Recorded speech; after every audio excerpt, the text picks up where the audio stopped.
యేసుక్రీస్తునందలి సకల పరిశుద్ధులకును అధ్యక్షులకును పరిచారకులకును యేసుక్రీస్తు దాసుడైన నేను శుభోచనం తెలియపరుస్తున్నాను.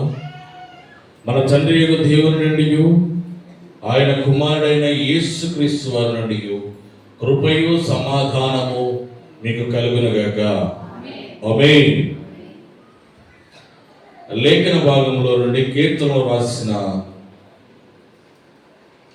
కీర్తనల గ్రంథము 17వ అధ్యాయము 7వ వచనము. కీర్తన గ్రంథము 17వ అధ్యాయం 7వ వచనం. నీ శరణుదొచ్చిన వారిని వారి మీదకి లేచి వారి చేతిలో నుండి నీ కుడి చేత రక్షించేవాడా. భక్తుడు ప్రార్థన చేస్తూ ఉన్నాడు ఈ విధముగా,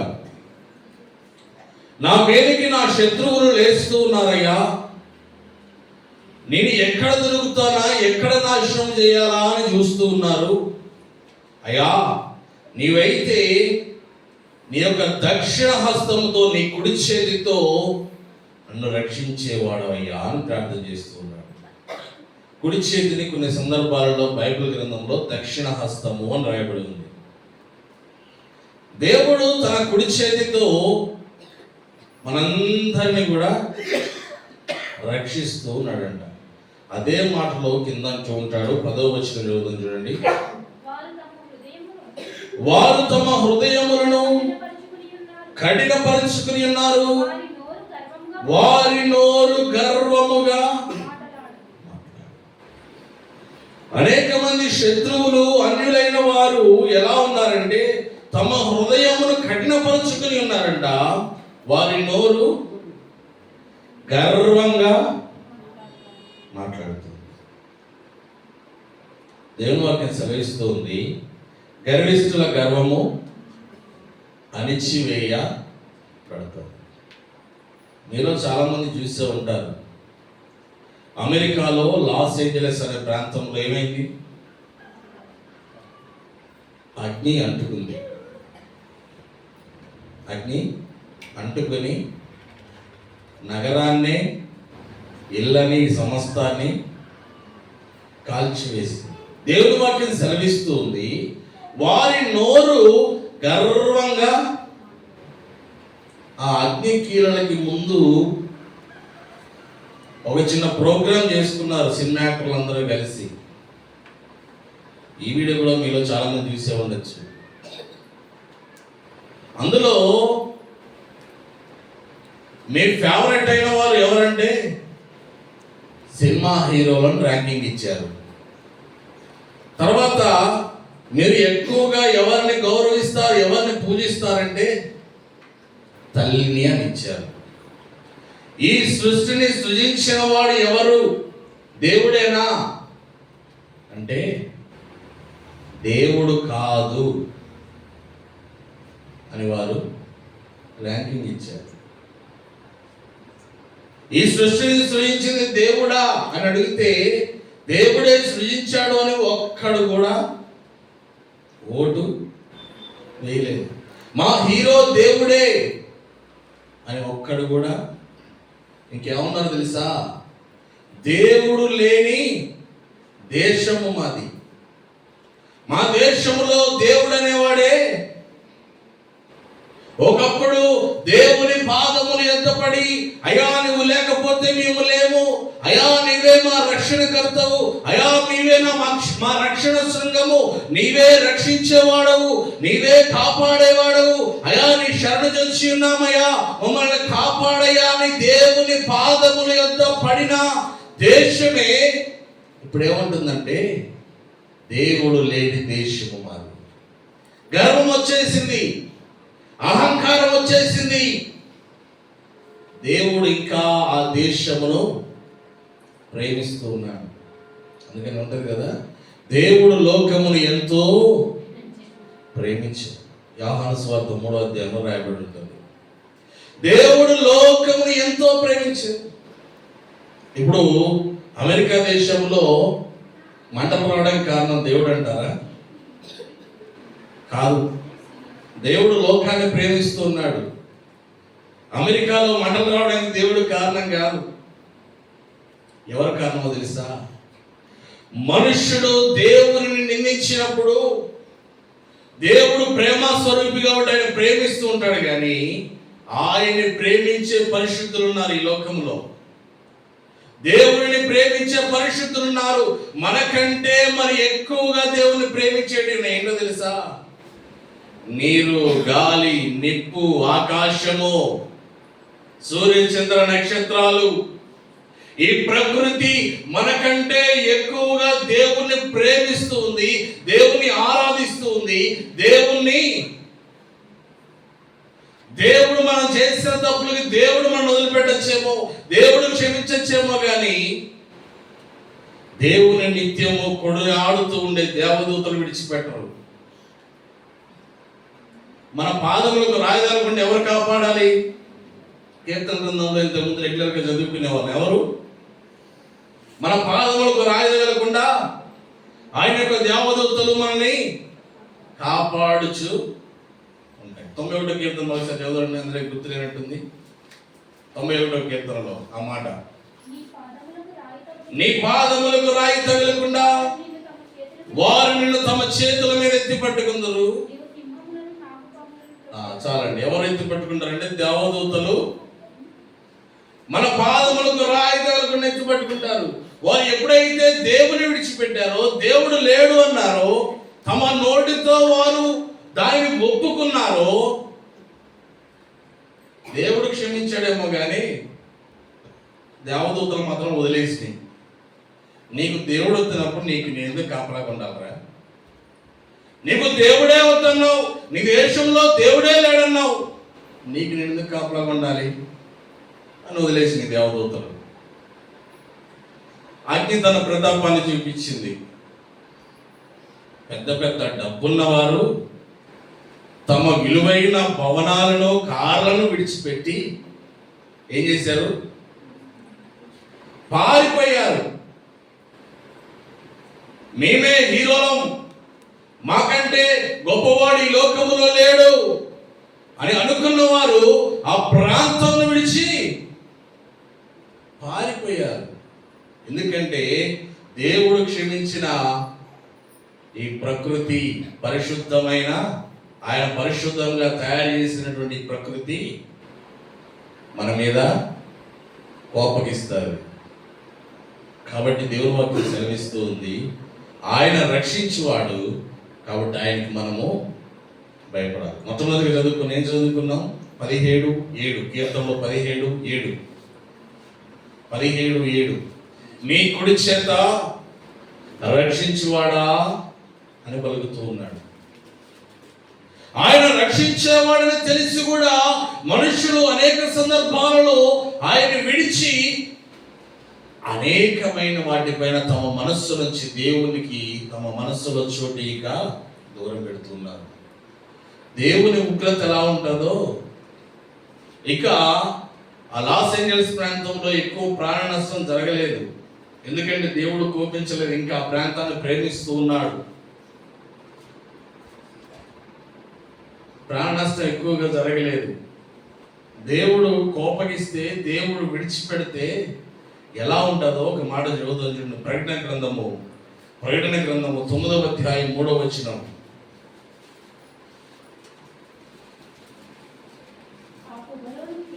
ఆ పొగలో నుండి మిడతలు భూమి మీదకి వచ్చెను, భూమి మీద ఉండు తేళ్లకు బలమున్నట్టు వాటికి ఫలమియ్యబడెను, మరియు నొసలయందు దేవుని ముద్ర లేని మనుషులకే తప్ప భూమిపైనున్న గడ్డికైనను ఏ మొక్కకైనను మరి ఏ వృక్షములకైనను హాని కలగ చేయకూడదని వాటికి ఆజ్ఞ ఇవ్వబడెను, మరియు వారిని చంపుటకు అధికారం ఇవ్వబడలేదు గాని 5 నెలల వరకు బాధించుటకు వాటికి అధికారం ఇవ్వబడెను.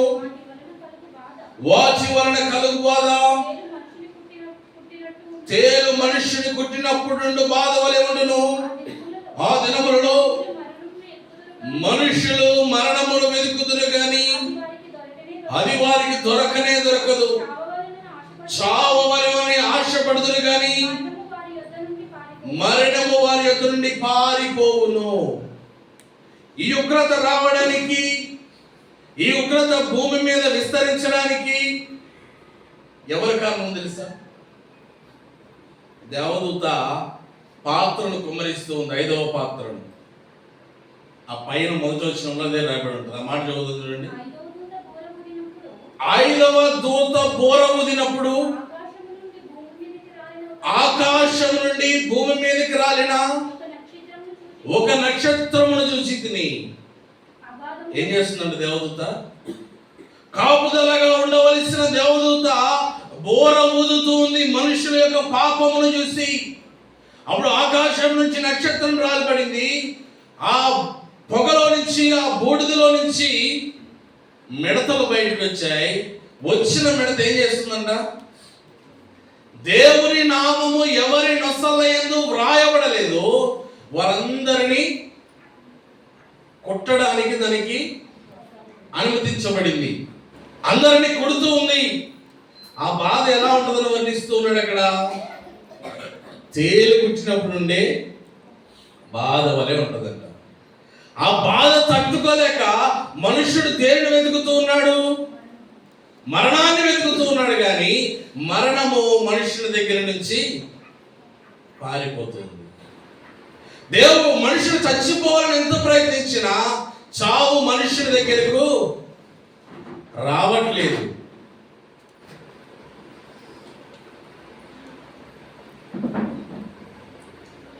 అందుకనే దేవుని వాక్యం సెలవిస్తుంది, ఆ సాతాను యొక్క ముద్రను మీ నొసల యందు ఉంచుకొనకండి. మీరు మరణిద్దామన్న మరణం మీ దగ్గరికి రాదు. ఫర్ ఎగ్జాంపుల్ చెప్పాలంటే, యాక్సిడెంట్ అయింది. యాక్సిడెంట్లో సగం కాలు తెగిపడిపోయింది. సగం కాలు తెగిపడిన తర్వాత ఎవ్వరు పట్టించుకోలేదు అనుకోండి. ఏ హాస్పిటల్కి తీసుకెళ్ళలేదు, దాన్ని క్లీన్ చేసేవారు ఎవరు లేరు. ఏమైంది? ఆ కాలు మొత్తం తగ్గిపోతే అప్పుడు చిన్న చిన్నగా పురుగులు బట్టి, చూసారా ఎవరైనా పురుగులు పెట్టిన వాళ్ళని? ఎంత దారుణంగా తయారైందంటే నరకం వేదన పడతారు వాళ్ళు. బ్రతుకుండగానే నరక వేదన. చచ్చిపోవాలంటే చావు రాదు, కాలేమో పురుగులు తింటా ఉంటే ఆ వేదన తట్టుకోలేక. అదే చలికాలంలో అయితే ఇంకా బాధ, వేదన. అంతటి వేదన పడుతూ ఉంటే చావేమో దగ్గరికి. ప్రతిరోజు ఎప్పుడు చచ్చిపోతానా, ఎప్పుడు చచ్చిపోతానా, ఎప్పుడు చచ్చిపోతానా అని ఆశపడుతూ ఉంటాడు, బాధ తట్టుకోలేక.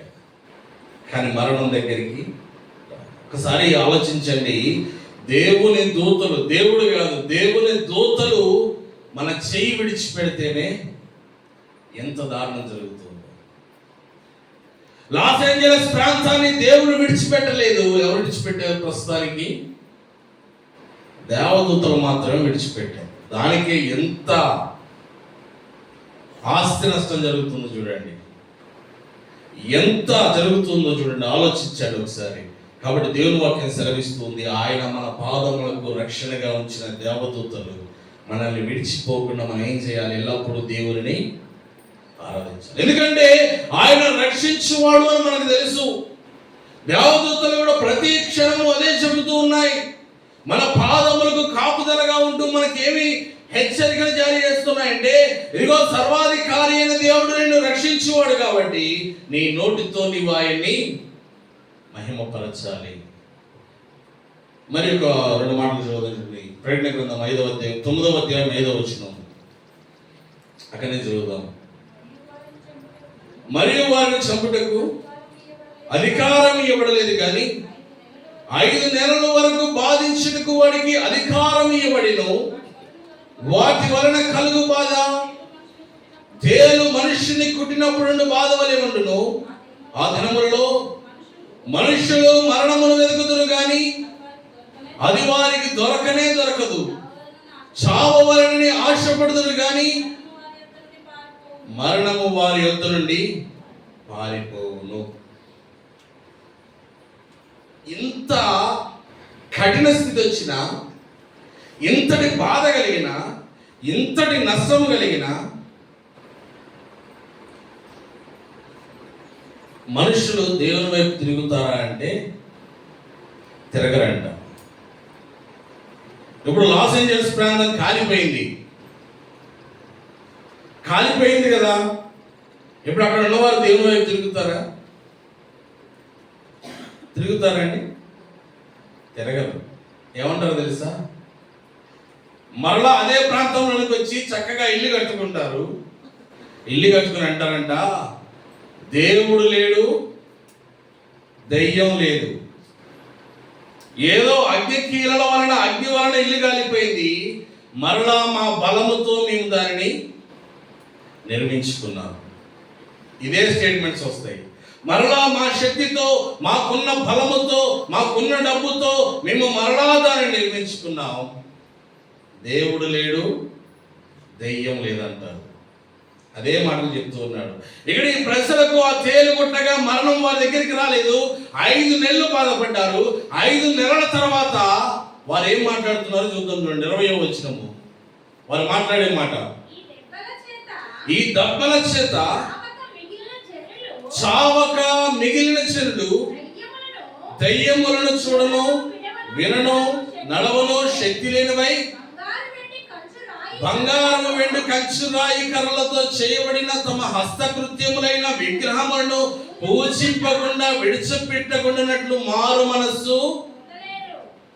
అంతకుముందు చేసిన క్రియలు ఎంత నష్టము కలిగినా, ఎంత బాధ కలిగినా, చావు సంభవించినా వాటన్నిటినీ విడిచిపెట్టకుండా, విగ్రహారాధన విడిచిపెట్టకుండా, వారి హృదయంలో చోటు చేసుకున్నటువంటి గర్వమును విడిచిపెట్టకుండా ఏమంటున్నారంటే ఆ తర్వాత వచనంలో రాస్తూ ఉన్నాడు, మరియు తాము చేయుచున్న నరహత్యలను, మాయామంత్రములను, జార చోరత్వములను చేయకుండానట్లు వారు మారు మనస్సు పొందిన వారు. ఎప్పుడు జరిగింది? ఎప్పుడు మారు మనస్సు పొందలేదంటే ఎంత నష్టం కలిగినా, ఎంత బాధ కలిగినా, మరణము కలిగినా వారు ఏం చేయలేదంట? మారు మనసు లేదు, ఏమీ లేదు.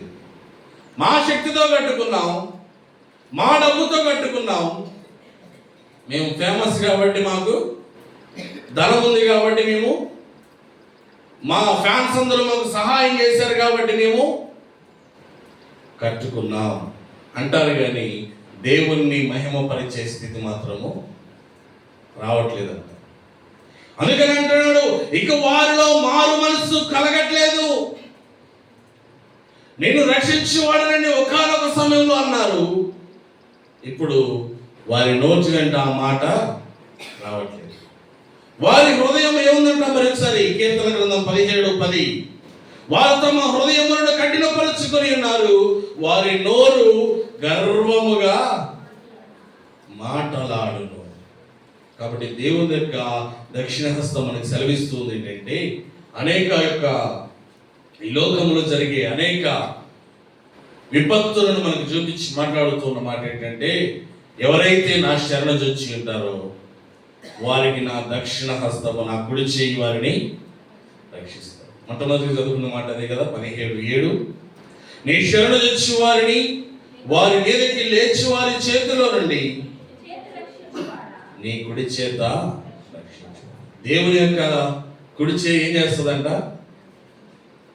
మన శత్రువులందరి చేతిలో నుండి మనల్ని రక్షిస్తుంది. మరి ఒక మాట చూద్దాం, దేవుని యొక్క కుడి చేయి ఏం చేస్తుందంటే, కీర్తన గ్రంథం 44:3 మొదటి మాట, ఆయన కుడి చేయి మనల్ని రక్షిస్తుంది. రెండవ మాట, కీర్తన గ్రంథం 44:3, వారు తమ ఖడ్గము చేత దేశమును స్వాధీనపరచుకొనలేదు, వారి బాహుకు వారికి జయమియ్యను లేదు. నీవు వారిని కటాక్షించితివి కనుక నీ దక్షిణ హస్తమే, నీ బాహువే, నీ ముఖ కాంతియే వారికి విజయము కలగజేసెను. దేవుని యొక్క దక్షిణ హస్తమే అంటే కుడి చెయ్యే, ఆయన బాహువే, ఆయన ముఖకాంతియే వారికి విజయాన్ని కలగజేస్తారు. దేవుడిచ్చే విజయం ఎలా ఉంటుందంటే, యెహోషువ గ్రంథంలో ఒక యుద్ధం జరుగుతూ ఉంది. యెహోషువ గ్రంథంలో ఒక యుద్ధములో ఇశ్రాయేలీయులు యోర్దాను దాటి అవతలకు వెళ్ళిన తర్వాత 7 రాజ్యాల వారు, 7 శత్రు దేశాల వారు వీరిపై యుద్ధానికి వచ్చారు. యుద్ధానికి వచ్చినప్పుడు వీరు యుద్ధం చేస్తున్నారు. ఇశ్రాయేలు ప్రజలు కొంత సమయానికి వీరి దగ్గర ఉన్న ఓపిక అయిపోయింది. మనలో ఉన్న బలము కృషించిపోతే శత్రువు పైన విజయాన్ని సాధిస్తామా? మనలో బలం ఉన్నంత వరకే పోరాడగలం, మనలో బలం ఉన్నంత వరకే పని చేయగలం. యువతలేమో ఒక జనాంగము, ఒక గుంపు, అవతలేమో 7 రాజులు, 7 సైన్యాలు. ఆ సైన్యాన్ని ఎదిరించాలంటే ఎంత బలం కావాలిగా. ఆ టైంలో ఒక గొప్ప అద్భుతం జరిగింది. ఆ మాటలు చూద్దాం చూడండి. యెహోషువ గ్రంథము 24వ అధ్యాయం 11వ వచనం నుండి గొప్ప అద్భుతం జరిగింది అక్కడ. మీరు యోర్దాను దాటి యెరికో దగ్గరికి వచ్చినప్పుడు యెరికో యజమానులకు అమోరీలు, పెరిజ్జీలు, కనానీయులు, హిత్తీయులు, గిర్గాషీయులు, హవ్వీయులు, యెబూసీయులను వారు మీతో యుద్ధము చేయగా నేను వారిని మీ చేతికి అప్పగించితిని. మరియు నేను మీకు ముందుగా కందిరీగలను పంపితిని. నీ ఖడ్గము కాదు, నీ విల్లు కాదు, కానీ అవే అమోరీయుల రాజులను ఇద్దరిని తోలివేసెను. ఏం చేసినాయంట? యుద్ధం జరుగుతుంది. యుద్ధం జరిగేటప్పుడు ఏం చేసినాయంట? కందిరీగలు వచ్చినాయంట. ఎందుకు? ఇశ్రాయేలీయుల పక్షమున యుద్ధం చేయడానికి దేవుడు పంపించాడు, దేవుడు అనుమతించాడు. వేటికి? వీరు యుద్ధం చేయకుండానే గెలిచేశారు. అప్పటి వరకు కొంతమందితో యుద్ధం చేశారు, కానీ ఎప్పుడైతే కొంచెం వీక్ అయ్యారో అప్పుడు దేవుడు యుద్ధం చేయడం మొదలుపెట్టాడు. దేవుడు యుద్ధం చేయడం అంటే డైరెక్ట్గా ఆయన దిగిపోయి వచ్చేసి మనుషులతో యుద్ధం చేస్తాడంటే కాదు. ఈ ప్రకృతిని ఆయన వాడుకుంటాడు. ఇందాక చదివాం, అక్కడ ఎవరిని వాడుకున్నాడు? మిడతల్ని వాడుకున్నాడు. ఇక్కడ ఎవరిని వాడుకున్నాడు? కందిరీగలను వాడుకున్నాడు. పారిపోయారంట శత్రురాజులు. ఆ కందిరీగల దాడికి తట్టుకోలేక పారిపోయి దాక్కున్నారు. దేవుడు మన పక్షమున యుద్ధం చేస్తే మన కంటికి కనిపించకుండానే మనకు విజయము కలిగింది. అందుకని కీర్తన గ్రంథంలో భక్తుడు మాట్లాడుతున్నాడు, నీ దక్షిణ హస్తమే నాకు విజయాన్ని కలగజేసింది. నీ దక్షిణ హస్తమే నాకు విజయాన్ని కలగజేసింది. విజయము పొందే విషయంలో నీతిమంతుల ఆలోచన ఒక విధంగా ఉంటుంది, అనీతిమంతుల ఆలోచన వేరే విధంగా ఉంటుంది. మనం విజయం పొందుకున్నాం. మనం విజయం పొందుకున్న తర్వాత నీతిమంతులైన వారు ఏం చేస్తారంటే దేవుని మహిమపరుస్తారు. అనీతిమంతులు మా ఖండ బలం, మా అర్థ బలం, మా సైన్య బలం, మా బంధు బలం, వీటన్నిటితో మేము గెలిచామని ఒప్పుకోకపోరా? అదే నీతిమంతులు అయితే ఏం చేస్తారు చెప్పండి? దేవుని మహిమపరుస్తారు. అందుకనే ఆ కీర్తన గ్రంథంలో చూద్దాం, 17వ అధ్యాయం చూద్దాం చూడండి. కీర్తన గ్రంథం 17వ అధ్యాయం చివరి 2 మాటలు, చివరి 2 వచనాలు. లోకుల చేతిలో నుండి ఈ జీవిత కాలములోనే తాము పాలు పొందిన ఈ లోకులు చేతిలో నుండి నీ హస్త బలము చేత నన్ను రక్షింపుము. నీవు నీ దానములతో వారి కడుపు నింపుచున్నావు. వారు కుమారులు కలిగి తృప్తులందురు. తమ ఆస్తిని తమ పిల్లలకు విడిచిపెట్టుదురు అని అనీతిమంతుల కొరకు చెప్తూ ఉన్నాడు ఇక్కడ భక్తుడు. అనీతిమంతులు అనుకుంటారంట తమ జీవిత కాలమంతయు సుఖముగా జీవిస్తూ ఆస్తిపాస్తులు చక్కగా సంపాదించుకొని వాటిని వారి కుమారులకు ఇచ్చి, అయ్యా ఇక మా జీవితం అంతా మేము కష్టపడి సంపాదించినది నా కొడుకులకి ఇచ్చేశాను, ఇక వారు సుఖముగా ఉంటారు, వారికి ఇక ఏ కష్టము రాదు, వారికి ఇక ఏ నష్టము రాదు అని తమ మనస్సులో అనుకొని మరణిస్తారంట. ఎవరు? అనీతిమంతులు. అది ఎవరిచ్చారంటే, ఎలాగిచ్చారంటే దేవాది దేవుడే వారికి ఇచ్చాడంట. ఏంటి, ఆయన పిల్లలకి ఇవ్వకుండా ఆయన పిల్లలు కానీ వారికి ఇస్తాడు ఆయన అంటే? అక్కడ భక్తుడు క్లారిటీ ఇస్తున్నాడు. అది స్వాస్థ్యముగా ఇవ్వలేదంట. ఎలా ఇచ్చాడంట? ఒకసారి ఆ మాట చదువుదాం చూడండి. రెండవ లైన్, రెండవ మాట, 14వ వచనం రెండవ మాట. నీవు నీ దానముతో, దానం చేశాడు దేవుడు. అన్యులను చూస్తే వారు ఆస్తిపరులుగా ఎంతో సంతోషంగా కనబడుతున్నారే, ఆయన పిల్లలమైన మనం ఏంటి ఈ స్థితిలో ఉన్నాం? ఎందుకు ఆయన పిల్లలైన మనకి ఈ కష్టాలు, ఈ బాధలు, ఈ సమస్యలు? అన్యులేమో సంతోషముగా ఉన్నారు, వారేమో ఆనందంగా ఉన్నారు అంటే భక్తుడు అంటున్నాడు, ఓరి వెర్రివాడా, అది దేవుడు వారికి బిచ్చం వేశాడు, బిచ్చం ఎత్తుకొని బతుకుతున్నాడు, ఆ బిచ్చాన్ని చూసి వాడు పొంగిపోతూ ఉన్నాడు అని అంటూ ఇప్పుడు ఆయన పిల్లలైన పరిశుద్ధులైన నీతిమంతుల కోసం మాట్లాడుతున్నాడు. తర్వాత వచనంలో, నేనైతే నీతి గలవాడనై నీ ముఖ దర్శనము చేసేదను, నేను మేల్కొనినప్పుడు నీ స్వరూప దర్శనముతో నా ఆశను.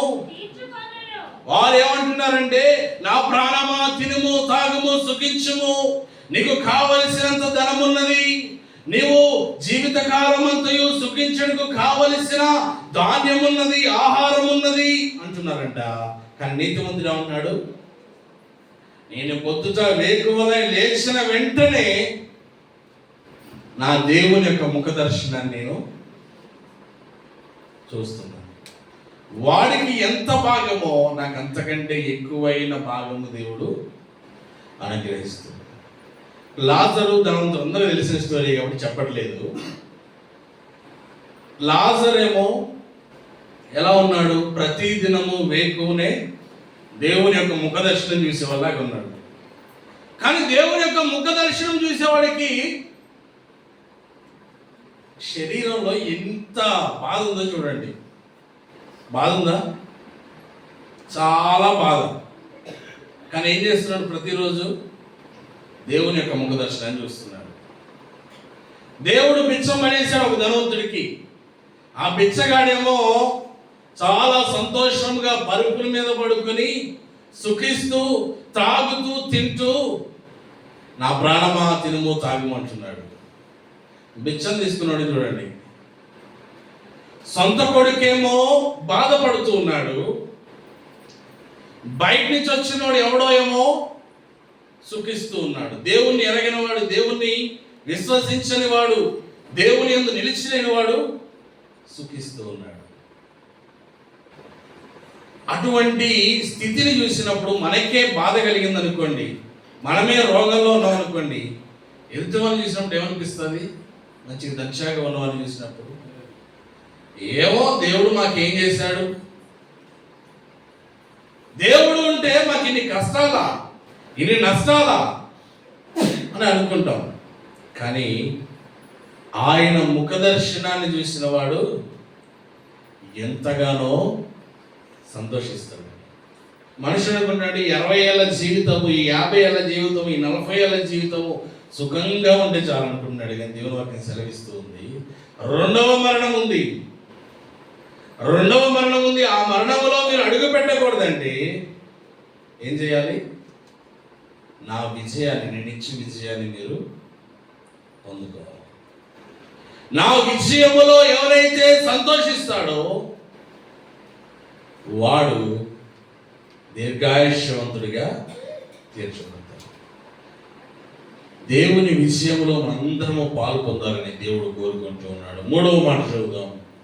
మొదటి మాట, దేవుడు తన దక్షిణ హస్తముతో మనల్ని రక్షిస్తాడు. రెండవది, తన కుడి చేతి వలన తన దక్షిణ హస్తము ద్వారా మనకి విజయాన్ని దయచేస్తాడు. మూడవ మాట, కీర్తన గ్రంథం 48వ అధ్యాయం 10వ వచనము,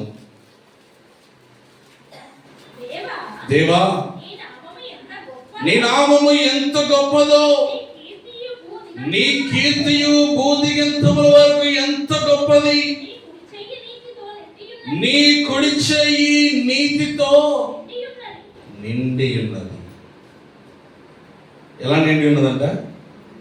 నీతి, అన్యాయం అనే దాని దగ్గర లేదు, అసత్యం అనే దాని దగ్గర లేదు. ఆయన చేతిలో ఏమున్నదంటే నీతి అని ఉందంట. అందుకనే దేవుని వాక్యం సెలవిస్తుంది, అందరికీ ఒకటే విధమైన బహుమతి ఇస్తా అంటున్నాడా? అందరికి ఒకటే విధమైన బహుమతా? వాని వాని క్రియల చొప్పున వానికి తీర్పు. నేను పాపం చేసి పాపములో ఉండి రోగములో ఉండి దేవుడు అంటే నాకు విశ్వాసం ఉంది అని నేను అన్నాను. ఇంకొకడు పరిశుద్ధుడు ఉన్నాడు పక్కన.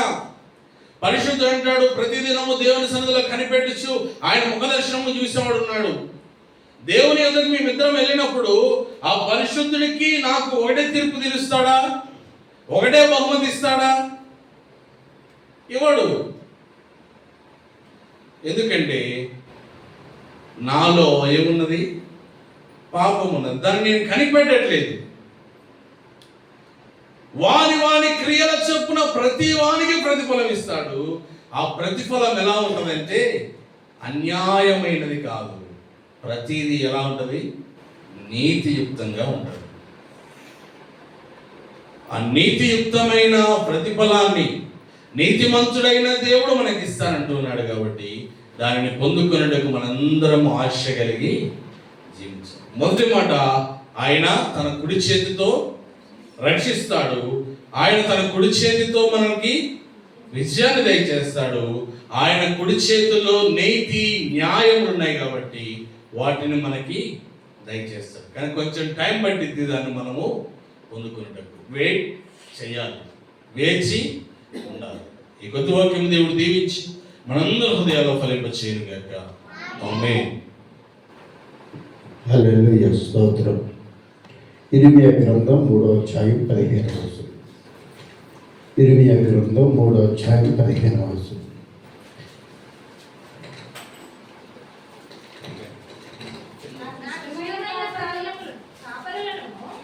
నాకు ఇష్టమైన కాపరులను నీకు నియమితును, వారి జ్ఞానముతోను వివేకముతోను మిమ్ము నేలుదురు. మీరు ఆ దేశంలో అభివృద్ధి పొంది విస్తరించే దినములలో యెహోవా నిబంధన మందసమని ఇంకను చెప్పరనే దాని కొరకు ఇక్కడ తెలియజేస్తున్న మాట ఏంటంటే, దేవుడు మాట్లాడుతున్న మాట, నేను నాకు ఇష్టమైన కాపర్లను నేను మీ కొరకు నియమిస్తాను. వారు జ్ఞానముతోను వివేకముతోను మిమ్మల్ని ఏలుదు అన్నాడండి. 15వ వచనం దగ్గర, 16వ వచనం దగ్గర అంటున్నాడు, మీరు ఆ దేశంలో అభివృద్ధి పొంది విస్తరించి దినములలో జనులు యెహోవా నిబంధనను ఇకను చెప్పరు. అది వారి మనస్సులోనికి రాదు, దానిని జ్ఞాపకము చేసుకున్నారు. అది పోయినందుకు చింతపడరు. ఇక మీదట దాన్ని చేయరాదు. ఇదే యెహోవా వాక్కు. 17వ వచనం కూడా. ఆ కాలమున యెహోవా యొక్క సింహాసనమును యెరూషలేమునకు పేరు పెట్టెదరు. జనములన్నీ తమ దుష్ట మనస్సులో దుష్ట మనసులో పుట్టే మూర్ఖత చొప్పున నడుచుకుని యెహోవా నామమును బట్టి యెరూషలేమునకు గుంపులుగా కూడి వచ్చేది. చాలు, ఇక్కడ మనం 3 వచనాలు మనం చదివాము. ఇక్కడ దేవునికి ఇష్టమైనటువంటి వారిని దేవుడు ఏర్పాటు చేసుకుని ఒక సంఘాన్ని కట్టి సంఘాన్ని ఖాయమని అప్పగిస్తాడట. దేవునికి ఇష్టమైన వారిని దేవుడు ఏర్పాటు చేసుకుంటాడు. లోకంలో చాలామంది ఉన్నారు, అందరూ దేవుడు ఏర్పాటు చేసుకున్న వారు కారు అని నేను చెప్తుంటాను. ఒక్కొక్కళ్ళు ఒక్కొక్క విధంగా. దేవుడు ఏర్పాటు చేసుకున్న వారు ఎప్పుడు కూడా నీతిగా జీవిస్తానికి ఇష్టపడతారు. ఏదన్నా తప్పు చేస్తే ఆయన దగ్గరే పశ్చాత్తాపడే తప్పు నుంచి విడుదల పొందడానికి ఇష్టపడతారు. దేవుడు ఏర్పాటు చేయనటువంటి వాడికి భయం అనేదే ఉండదని బైబిల్లో రాయబడింది. ఏది చేస్తానికైనా భయం అనేదే ఉండదు. మరి ఆయన మాటకి ఇష్టపడేటువంటి వారుగా ఉండేటువంటి వారుగా విశ్వాసులు ఉన్నా సేవకులు ఉన్నా ఎన్ని సమస్యలు ఎదురైనా సంతోషంగా ఉండగలుగుతారు. సంతోషంగా ఉండగలుగుతారంటే అది అనుభవించిన వారికి అర్థమవుతుంది, కానీ అందరికీ అర్థం కాదు. ఆయన తెలియచేస్తున్న మాట, మనసులో దేవునికి చోటివ్వక నేను నమ్మాను అని అనుకుంటే ఉపయోగం లేని భక్తి. మనసులో దేవునికి చోటిస్తే దేవుడిని ఆరాధించకుండా ఉండలేడు మనుషుడు. చిన్నవాళ్ళైనా పెద్దవాళ్ళైనా కొంచెం నేర్చుకోవడానికి ప్రయత్నం చేస్తుంటారు. నేర్చుకుంటే ఆ నేర్చుకున్న విధానం మనుషుడికి నెమ్మదినిస్తుంది. తొందరపడకుండా నెమ్మది ఉంటుంది. నెమ్మది లేని జీవితాలు ఈ మనుషులకి. నెమ్మది లేని జీవితాలంటే మీకేం తెలుసండి, మేము ఎలా ఉంటున్నాము, మేము ఎంత ప్రార్థన చేస్తున్నాము అనుకున్నట్టుగా ఎవరి ప్రార్థన వాళ్ళకి ప్రయోజనకరంగా ఉంటుంది. ఒకరిదొకరికి రాదు. చేస్తే దేవుడు చూస్తాడు, మనుషులు చూసేది కాదు.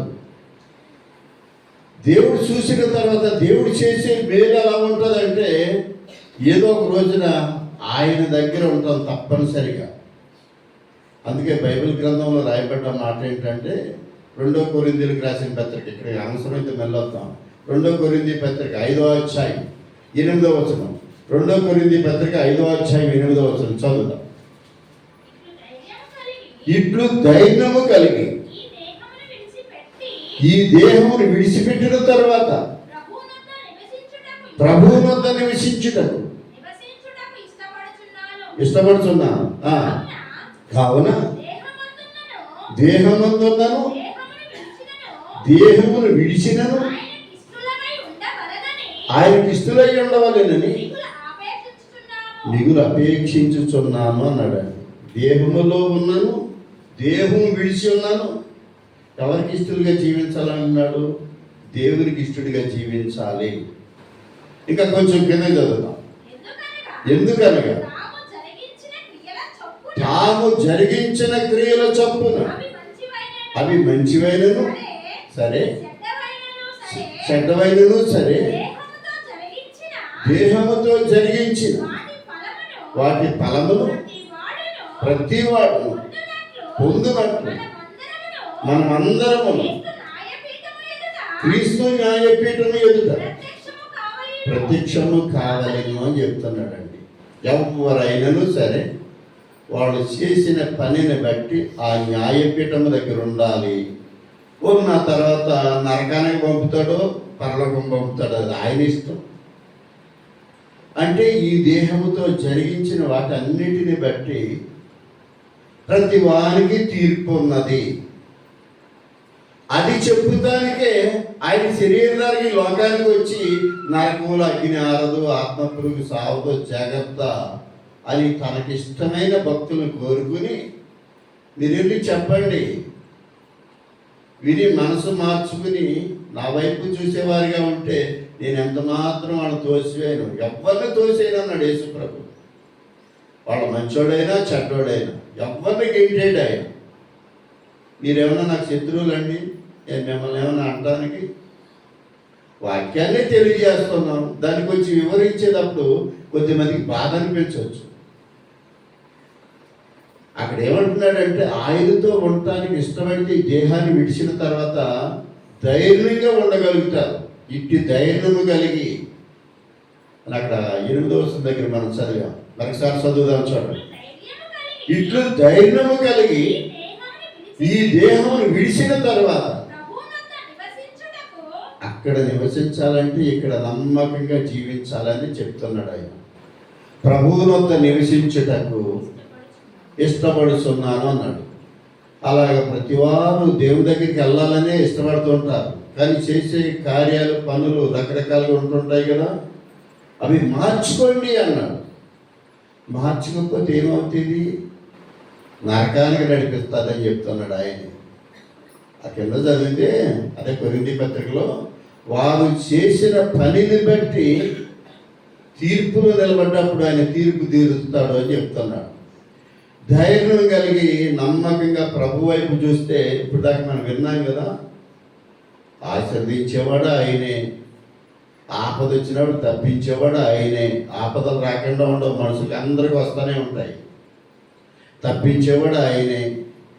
ఆయన రాజ్యంలో ఆయన సింహాసనం పక్కన కూర్చోబెట్టుకునేవాడు ఆయనే. యేసుప్రభు శిష్యులు 12 మందిలో జబదేయి అని ఒక ఆయన ఉన్నాడు. అంటే వాళ్ళిద్దరు కొడుకుల్ని, అయ్యా నీ కుడి వైపున ఒకడే ఎడమ వైపున ఒకటి కూర్చోబెట్టుకోని అడుగుతాడు వెళ్ళి. నువ్వు అడిగింది చాలా కష్టతరమైంది అంటాడు యేసుప్రభు. అదేంటయ్యా అంటే, ఇదిగో నేను తీసుకున్న బాప్తిసం తీసుకోవాలి అన్నాడు. తీసుకుంటాడు. నేను చేసినట్టుగా మీరు చేయాలంటే చేయలేరు, కానీ ఎందుకంటే బాప్తిసం తీసుకోవాలి, ప్రభు శరీరం తినేనంటే తినేస్తాం సులువే, తీసుకుంటాం సులువే, పాటిస్తే కష్టంగా ఉంటుంది. మొన్న చెప్పాను కదా, ఒట్టు పెట్టుకునేటప్పుడు జాగ్రత్తగా ఉండి ఒట్టు పెట్టుకోవాలి. ప్రసంగి గ్రంథం 8వ అధ్యాయంలో చక్కగా 2వ వచనం దగ్గర చెప్పాడు, నీవు దేవునితో ఒట్టు పెట్టుకున్నాననే సత్యం మర్చిపోకు అంటున్నాడు. ప్రసంగి గ్రంథం, నీవు దేవునితో ఒట్టు పెట్టుకుంటేవని జ్ఞాపకము చేసుకుని రాజుల కట్టడకు లోబడండి అన్నాడు ఆయన. రాజులకు రాజు, ప్రభువులకు ప్రభు. ఈ లోకంలో ఉన్న రాజులకు లోబడాలి, దేవునికి లోబడాలి. ఎంత చక్కగా చెప్తున్నాడంటే, నిజంగా ప్రభువుని అంగీకరించి లోకంలో వాళ్ళ మొఖాలు తేజస్సుతో నింపబడతాయట. అలా దేవునితో ఒట్టు పెట్టుకున్నామనే సత్యాన్ని మర్చిపోవద్దు అన్నాడు. అదే 9వ అధ్యాయంలో 2వ వచనం కూడా అదే మాట రాయబడింది. ఈ సృష్టి అంతట్లో దేవుని దగ్గర జాగ్రత్తగా ఉండాలి. ఉన్నవారే ఆయన రాజ్యాన్ని చేరేవారిగా ఉంటారు. లేకపోతే ఎలా ఉంటారంటే, కొద్దిమంది మేకల వలె ఉంటారు, కొద్దిమంది గొర్రెల వలె ఉంటారు. గొర్రెలుగా ఉండేవారు నీతిమంతులు, మేకలుగా ఉండేవారు భక్తిహీనులు అన్నాడు. అలా ఏ విధంగా మనం జీవిస్తున్నామనే దాని కొరకు సేవకులు చెప్పేటప్పుడు గ్రహించి విని అనుసరిస్తే అనుసరించే వారికి మేలు. అనుసరించకుండా నేను ఇలాగే ఉంటానంటే ఆయన తెలియజేస్తున్నాడు. 2వ పేతురు పత్రిక చదువుదాం చూడండి. 2వ పేతురు పత్రిక 2వ అధ్యాయం 4వ వచనం. పేతురు రాసిన పత్రిక 2వ పేతురు పత్రిక 2వ అధ్యాయం 4వ వచనం. దేవదూతలు పాపము చేసినను దేవుడు వారిని విడిచిపెట్టక పాతాళలోకమందలి కటిక చీకటి గల బిలాములోనికి త్రోసి తీర్పుకు కావలిలో ఉంచబడుటకు వారిని అప్పగించెను అని చెప్తున్నాడండి. దేవదూతలు పాపం చేసినా విడిచిపెట్టడటండి దేవుడు. ఎక్కడికి ఎట్టేస్తాడట? అగ్నిగుండంలోనికి, నరకములోని. బిలాము అన్నాడు, కటిక చీకటి అన్నాడు, అక్కడికి గెంటేస్తాడట. వాళ్ళేం పాపం చేస్తున్నారు? మానవులు ఆదరిస్తాను కదా దేవుడు ఈ లోకానికి దేవదూతలను పంపించింది. వాళ్ళు పాపం చేసినా విడిచిపెట్టడంటే కొద్దిమంది ఈ దూతలు ఉన్నారు చూడండి, అంటే నాలాంటి దూతలు అన్నమాట. ఏం కాదులే అండి, అది మనుషుల మెప్పు కొరకు చెయ్యిరాని పనులు చేయించేటట్టు వారిగా ఉంటే ఒక రోజున ఎక్కడికి ఇంటేస్తాడు ఆయన? అన్ని చక్కగా భద్రంగా రాయబడుతున్నాయి. నేను ఏ విధంగా జీవిస్తున్నాను, నేను ఏ విధంగా మాట్లాడుతున్నాను, లోకంలో ఉన్నట్టు వారు ఏ విధంగా రాయబడుతుంది, ఏ విధంగా జీవిస్తున్నారు, వాళ్ళ కొరకు రాయబడుతుంది, నా కొరకు రాయబడుతుంది, అందరి కొరకు రాయబడుతుంది. భద్రంగా అక్కడికి వెళ్ళిన తర్వాత తిప్పి చూపిస్తారు, అప్పుడు అర్థమవుతుంది.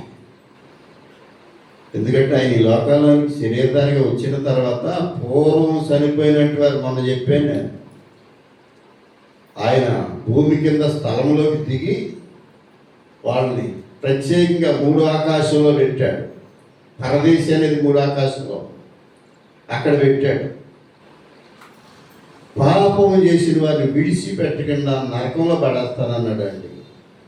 ఎలాంటి పాపం అది? ఇందాక ఉదాహరణ చూపించారు. ఎలాంటి పాపం అంటే లోకాసు సువార్త 16వ అధ్యాయం 19వ వచనం దగ్గర చదివితే ధనవంతుడు లాజరు కొరకు రాయబడి ఉంటారు.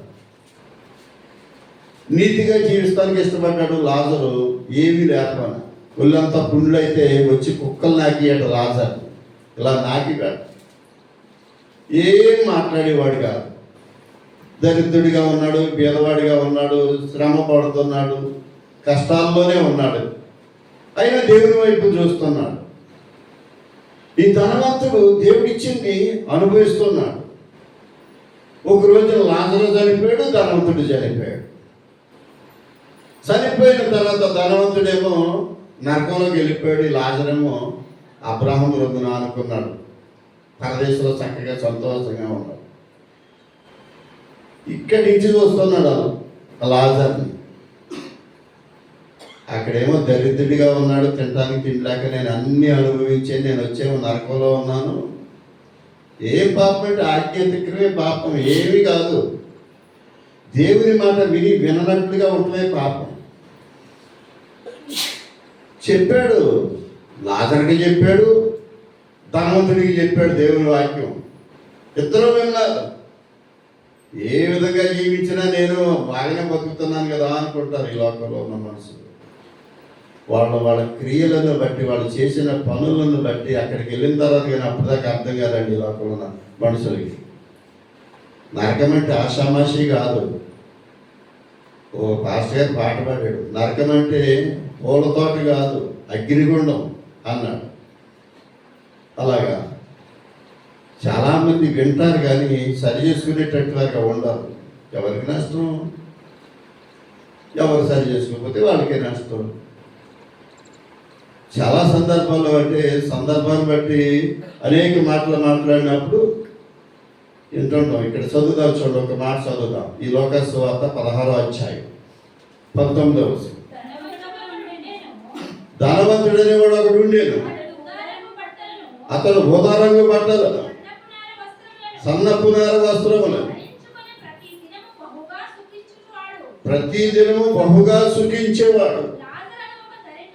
లాజరు దరిద్రుడు ఉండేను, వాడు కురుపులతో నిండిన వాడై ధనవంతుని ఇంటి వాకిట పడి ఉండి అతని బల్ల మీద నుండి రొట్టె ముక్కలతో, చూడండి, ధనవంతుడు బల్ల మీద ఉండే పడే రొట్టె ముక్కలతో ఆకలి తీర్చుకునేవాడట ఈ లాజరు. ప్రతి దినము సుఖముగా అనుభవించాడట ఈ ధనవంతుడు. చదువుదాం. అంతేకాక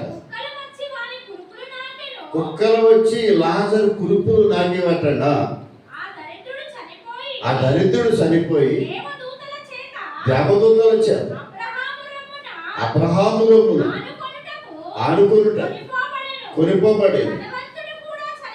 ధనవంతుడు కూడా చనిపోయి పాతి పెట్టబడేది. అప్పుడు అతడు పాతాళంలో బాధపడుచు కన్నులెత్తి దూరం నుండి అబ్రహాము అతని రొమ్మును ఆనుకుని ఉన్న లాజరును చూచి, తండ్రివైన అబ్రహాము, నా యందు కనికరపడి తన వేలు కొనను నీళ్ళలో ముంచి నా నాలుకను చల్లార్చమని లాజరును పంపమని అడుగుతున్నాడండి. ఎప్పుడు అర్థమైంది ఆయనకి? ఈ వేదన నేను తట్టుకోలేకపోతున్నాను, అతడు ఏలు నీటిలో ముంచి నా నాలుక మీద ఎత్తి వేదన చల్లారుతుందని అక్కడికి వెళ్ళిన తర్వాత అర్థమైంది. ఇక్కడ బహుగా సుఖపడ్డాడు. అక్కడికి వెళ్ళిన తర్వాత సుఖంగా ఉన్నాడా? మళ్ళీ ఏమంటున్నాడంటే చనిపోయినట్టు వాడికి కూడా అన్నీ తెలుసండి. అక్కడికి వెళ్ళిన తర్వాత ఆ వేదన భరించలేక, ఇంకా నాకు 5 సహోదరులు ఉన్నారు, ఇక్కడి నుంచి ఎవరన్నా పంపించి తెలియచేస్తే వాళ్ళు ఇక్కడికి రాకుండా ఉంటారంటే ప్రభు అంటాడు. అక్కడ చెప్పే మోషే సేవకులు చాలామంది ఉన్నారు, మోషే ప్రవక్తలు సేవకులు చాలామంది ఉన్నారు. నువ్వు విన్నావేంటి? నువ్వు పడ్డట్టుగానే అక్కడ ఆవిడ మాట వినకపోతే నీకులాగానే వచ్చి నరకంలో కూర్చుంటావు. నువ్వెంత నెమ్మది పొందుతున్నావు కదా అన్నాడా.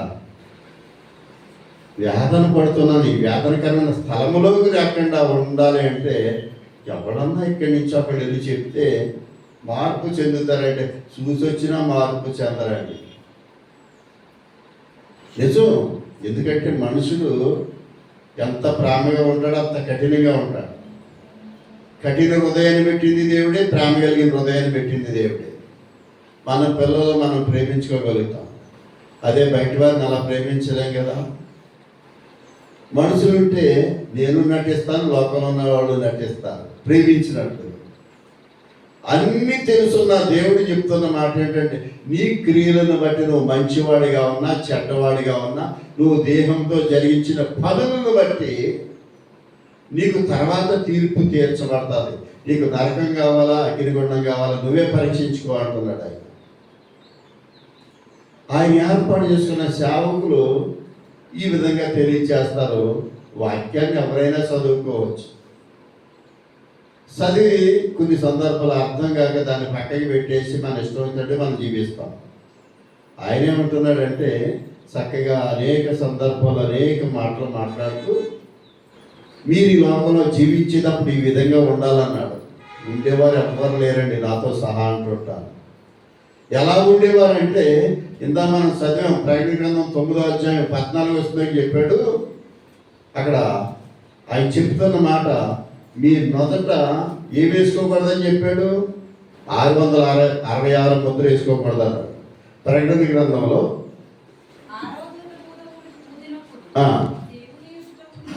9వ అధ్యాయంలో ప్రకటన గ్రంథం 9వ అధ్యాయం ఇక్కడ 4వ వచనం చదువుతాం. మరియు నొసలయందు దేవుని ముద్ర లేని మనుషులకే తప్ప భూమిపై ఉన్న గడ్డికైనను మొక్కలకైనను ఏ వృక్షమునికైనా అవి హాని చేయమని చెప్పాడండి. దేవుని ముద్ర లేని మనుషులకే కష్టాలు అనేవి తర్వాత మహా భయంకరంగా రాబోతున్నాయి. దేవుని ముద్ర ధరించుకున్న ప్రతి వారికి దేవుడు తెప్పిస్తాను అని చెప్పాడు.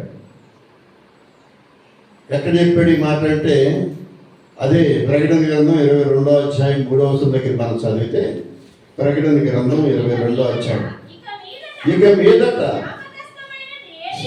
శాపగ్రస్తమైనది ఏది దానిలో ఉండదు, దేవుని యొక్కయు గొర్రెపిల్ల యొక్కయు సింహాసనము దానిలో ఉండేను, ఆయన దాసులు ఆయన సేవించుచు ఆయన ముఖదర్శనము చేయుచుండు, ఆయన నామము వారి నొసల యందు ఉండేను అన్నాడు. నొసలు అంటే ఇది దేవుని నామము ఈ నొసల యందు ఉంటుంది. దేవుని అంగీకరించి నమ్మకంగా జీవించేటట్టు అది. అందుకే శాపగ్రస్తమైనది ఏదీ ఉండదు కనుక దేవుని పక్కన కూర్చోగల సమర్థుడు, నమ్మకంగా జీవించేవాడు. అడుగుడి మీకు ఇవ్వబడునన్న దేవుడు అందరికి ఇస్తున్నాడు, అడగకపోనే ఇస్తున్నాడు. అందరికి తన గుప్పులు విప్పి ఆహారం పెడుతున్నాడు ఆయన. ఆయన నామము మన నొసల యందు తెరింప చేయబడ్డది అని అంటే ఆయన ఆత్మ మన మీద కుమ్మరింపబడాలి. ప్రార్థన ద్వారా జరిగింది. వాస్తవం ఏంటంటే మన సరిత బాప్తీసం తీసుకుంది, అంటే 2 వారాలు అయింది. అప్పుడే మాట సందర్భాన్ని బట్టి నాకు చెప్పాలి. అయితే మందిరంలోకి బాప్తీసం తీసుకున్న తర్వాత వచ్చిన తర్వాత ప్రార్థన చేస్తున్నప్పుడు వాళ్ళ తల్లి గారు ప్రార్థన చేస్తుందట ఆమె కొరకు. అయ్యా, తండ్రి లేని బిడ్డయ్యా, రక్షించేవాడు నీవే, నీ మాట చొప్పున నమ్మి నువ్వు చెప్పింది చేసింది కనుక నీకు ఆపదలు వచ్చాయా అని ప్రార్థన చేస్తుందట. ఒక వెలుగు తెల్లగా ఆమె కనిపించిందట. అంటే వాళ్ళ తల్లి గారు ఆమె నాతో చెప్పింది, దేవుని ఆత్మ పనిచేసేటప్పుడు దేవుడు చూపిస్తాడన్నా, మంచిది ఏమీ కాదని చెప్పాను.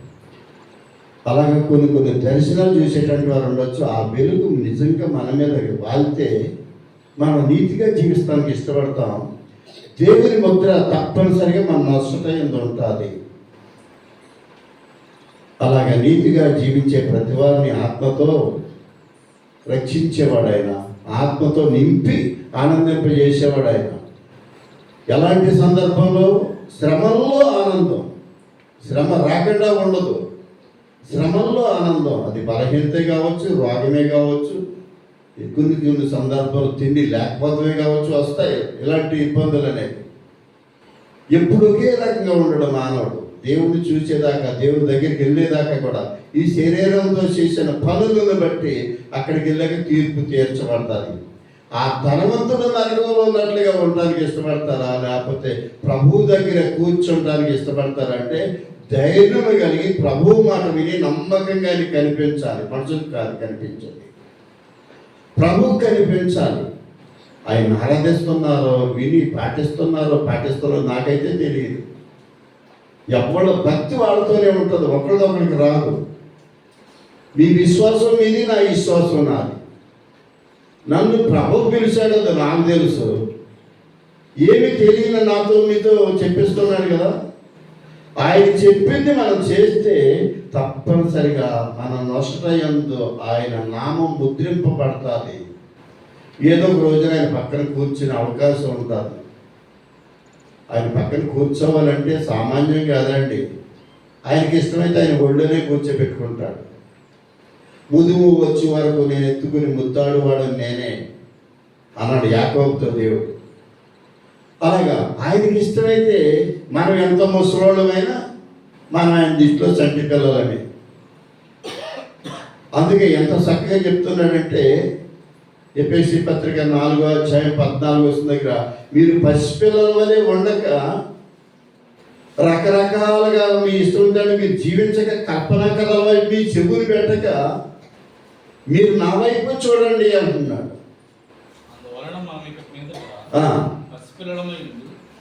మనం ఇక మీదట పసిపిల్లలమై ఉండక ఉండి మనుషుల మాయోపాయముల చేత తప్పు మార్గానికి లాగే కుయ్యెత్తుతోనూ గాలికి కొట్టుకుని పోవునట్లు కల్పింపబడిన ప్రతి ఉపదేశములు ఇటు అటు కొట్టుకుని పోవచ్చు, అలల చేత ఎగరగొట్టబడిన వారమై ఉండక అంటున్నాడండి. ఇక్కడ ఏం చెప్తున్నాడంటే మాయోపాయముల చేత రకరకాలుగా మాట్లాడేటువంటి వారిగా ఉంటారు. మంచిగా నడిచేటువంటి వాడు చెడగొడటానికి కొన్ని ప్రయత్నాలు చేస్తుంటారు. ప్రభు మంచిగా నడవమని చెప్పాడు తప్ప చెడ్డగా నడవమని చెప్పలేదు.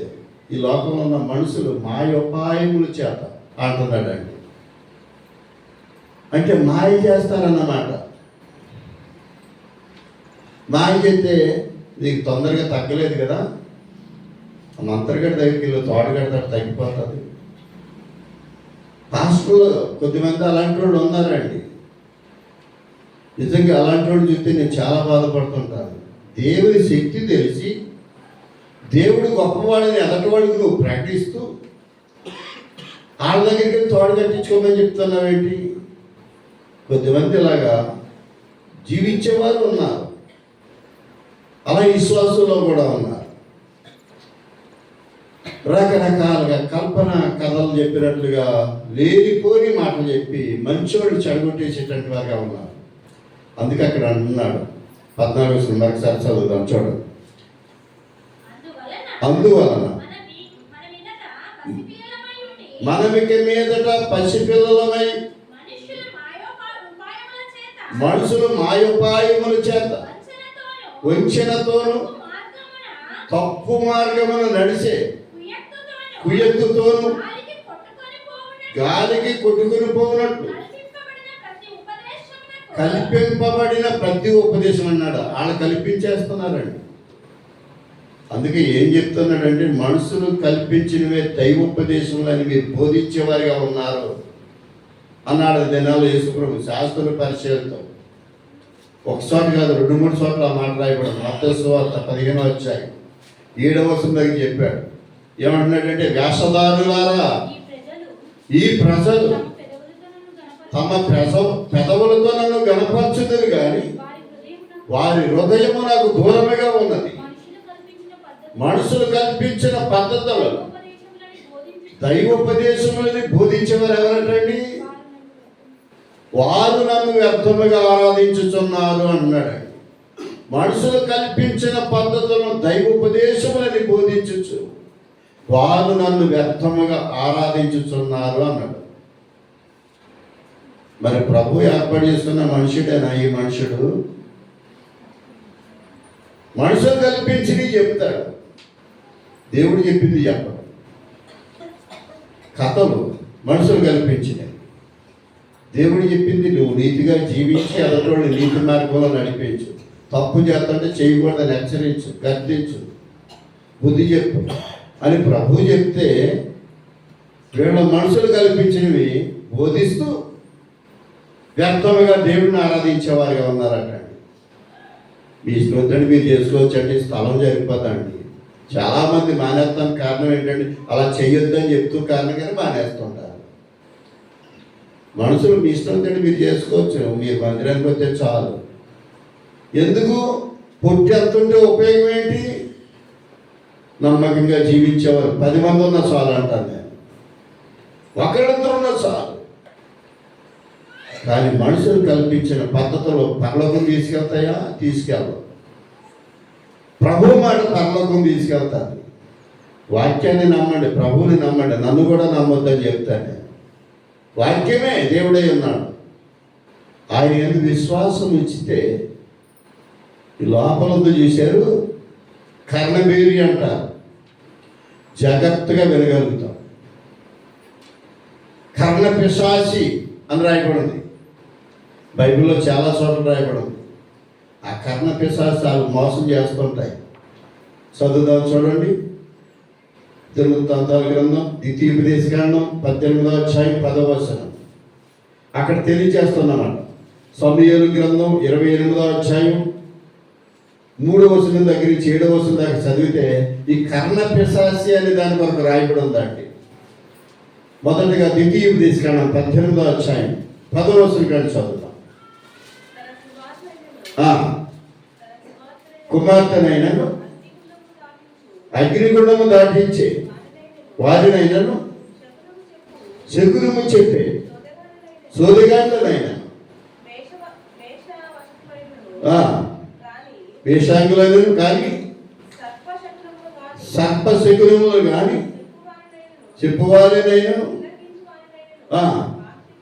మాంత్రికులనైనా ఇంద్రజాలకులనైనా కర్ణ పిశాచము గలవారినైనను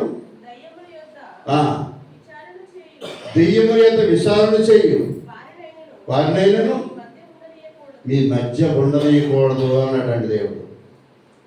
అలాంటి వాళ్ళు వస్తే ముందు సరి చేసుకుని రా, లేకపోతే దేవుని ఒక్కరికి పాత్రడు అవుతావు అని చెప్తాను నేనైతే. ఏం కాదు, వచ్చి కూర్చుంటే ఎదురు రోజున వాడే మారు మనసు పొందుతాడంటే, మారు మనసు పొందలు ఉన్నట్టు వాడికి పొల్లేస్తారు. మామూలుగా అగ్గి పొల గీసేస్తే ఒక పక్కన మండుతూ ఉంటారు వాళ్ళు. దేవుడు మనతో ఉంటే వాళ్ళు ఎవరైతే అగ్గి పొల గీసారో వాళ్ళు మండుతారండి. నేను అలాంటి వాళ్ళు చాలామందిని చూశాను. మీరు నమ్మరు, నమ్మకపోతే నాకేమీ కాదు. నా నీతి నాతో ఉంటుంది.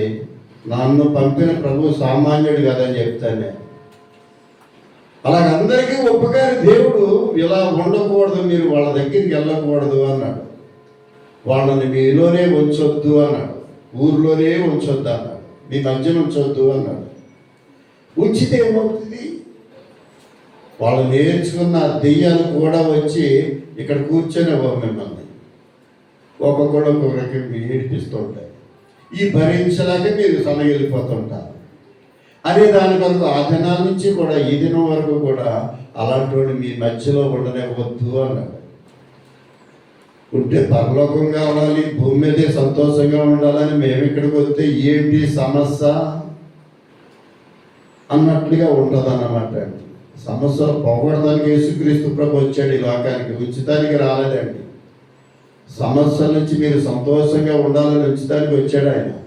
ఆయన నామాన్ని బట్టి ప్రార్థన చేస్తే, నమ్మకంగా ప్రార్థన చేస్తే దెయ్యాలకి భయం, రోగాలకి కూడా భయమే. కానీ మనమైతే అంతగా పట్టుదల కలిగి చేయలేము, చేసేవా ధాన్యం. అందుకే బైబిల్ గ్రంథంలో అనేక మాటలు రాయబడి ఉన్నాయి. చదువుదాం, సమయం అయిపోయింది కనుక ఇంకొక వచనం చదువుకుని మనం ప్రార్థన చేసుకున్నాం. ఇక్కడ దేవుని దగ్గర ప్రతి వారు నిలబడవలసిన సమయం ఉంది. ప్రకటన గ్రంథం 20వ అధ్యాయం, ప్రకటన గ్రంథం 20వ అధ్యాయం 12వ వచనం దగ్గర మనం చదివితే, కొద్దివారు కానీ గొప్పవారు కానీ ప్రభు ఎదుట నిలబడాలి ప్రతి వారు కూడా. ఎందుకంటే నరకం కొరకు చాలా చెప్దాం అనుకున్నాను, సమయం లేదు కనుక. కొద్దివారు కానీ గొప్పవారు కానీ ప్రభు తీర్పులో ఆయన ఎదుట, ఆయన సింహాసనం ఎదుట నిలబడాలి అని ప్రకటన గ్రంథం 20వ అధ్యాయం 12వ వచనం చెప్తున్నాడు. మరొకసారి ఆ మాట చదువుదాం. మరియు గొప్పవారేమి కొద్దివారేమి మృతులైన వారందరూ ఆ సింహాసనం ఎదుట నిలబడి ఉండుట నేను చూసింది. అప్పుడు గ్రంథములు విప్పబడేను, మరియు జీవ గ్రంథములు వేరొక గ్రంథములు విప్పబడేను. ఆ గ్రంథముల యందు వ్రాయబడి ఉన్న వాటిని బట్టి తమ క్రియలు చొప్పున మృతులు తీర్పు పొందిరి. ఇందా మనం చదువుకున్నాం, చేసిన పనిని బట్టి తమ క్రియల చొప్పున మృతులు చనిపోయిన వారికి తీర్పు జరిగితే పరలోకమా నరకమా దేవుడు తెలియజేస్తాడు.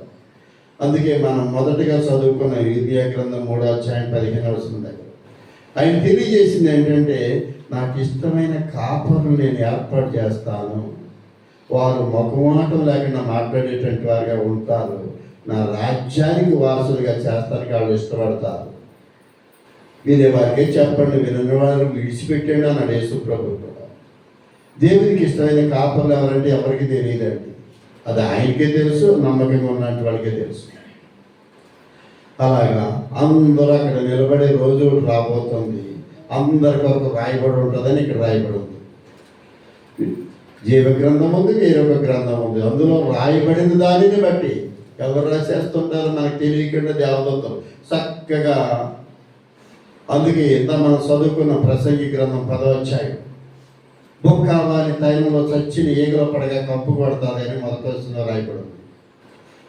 అలాగా ఆ కంపు అనేది అక్కడికి వెళ్ళిన తర్వాత మనకి చూపిస్తాడు ఆయన. ఇక్కడ మనకి తెలియదండి, ఏ తప్పు చేసిన ఎవ్వరేమో అక్కడికి వెళ్ళిన తర్వాత ఆ కంపు అనేది అక్కడ తెలుస్తుంది. అది వాక్యం చెప్తున్నమాట. అందుకనే ఆయన ఏర్పాటు చేసుకున్న సేవకులు ధైర్యంగా ఏ విషయమైనా మాట్లాడగలుగుతారు. అది కొద్దిమందికి నచ్చింది, కొద్దిమందికి నచ్చదు. నచ్చదు ఏంటంటే లేని కల్పించి చెప్తే నచ్చితే ఈ మనసుకి. వాక్యాన్ని వాక్యంలో చెప్తే నన్ను హెచ్చరిస్తున్నాడు, నన్ను గెలిపిస్తున్నాడు, నా కొరకే చెప్పారు అనుకుంటారు. అప్పటి కొరకు కాదండి, వాక్యం అందరి కొరకు.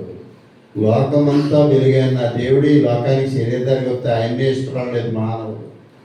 ఉన్న సత్యం చెప్తే అందరూ అంగీకరించారు, కొద్దిమంది అంగీకరించారు. అందుకే చిన్నమందా భయపడకు అన్నాడు ఆయన.